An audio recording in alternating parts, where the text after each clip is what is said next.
Good morning everyone! In this tutorial, ituturo ko po sa inyo kung paano gamitin ang Tsada Ultimate na application using your Globe TM SIM.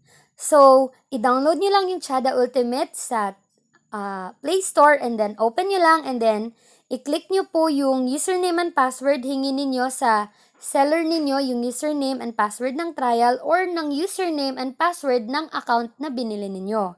So, i-type nyo ito ng tama dito sa username and password. Ayan, dapat exact yan. Saka ninyo i-click itong login. Tapos, pagdating dito sa application, i-click ninyo dito sa network. Hanapin ninyo yung GTM GS50 Easy50 or yung GTM Go Watch Promo 1 and 2. So, alin man dyan, pwede ninyong iselect. Tapos, dito naman sa location or server, pwede ninyong piliin yung premium kung premium ang account, pwedeng VIP server kung VIP ang account, and then private specific server kung private yung account ninyo. And then, para lang dito sa tutorial, i-demo ko yung India na server sa premium. And then dito sa Twix, wala na po tayong gagalawin dyan ha. And then dito sa account na ilagay na natin kanina. And then dito naman sa version, dapat make sure ninyo na updated ang application bago kayo mag-connect. Para to make sure kung updated yung app, i-click nyo lang itong 3 dots sa upper left corner and then click ninyo yung online update. And then magpa-prompt yung update kung merong latest update, a-appear yan. And then, i-click nyo lang yung update para ma-obtain yung latest version. And then, huwag ninyong gagalawin itong custom payload sa gilid.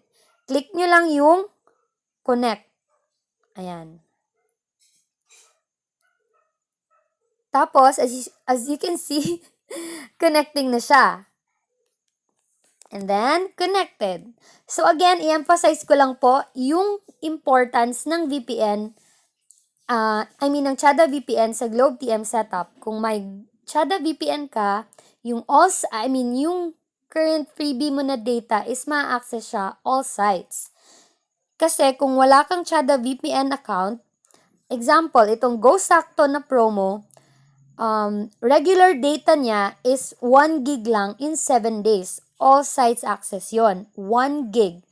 And then, yung 1 gig na daily doon na free, within 7 days is ma-access mo lang siya within Go Watch and Play na mga sites. So, pwede mo lang siyang kunyari i-ML or i-YouTube.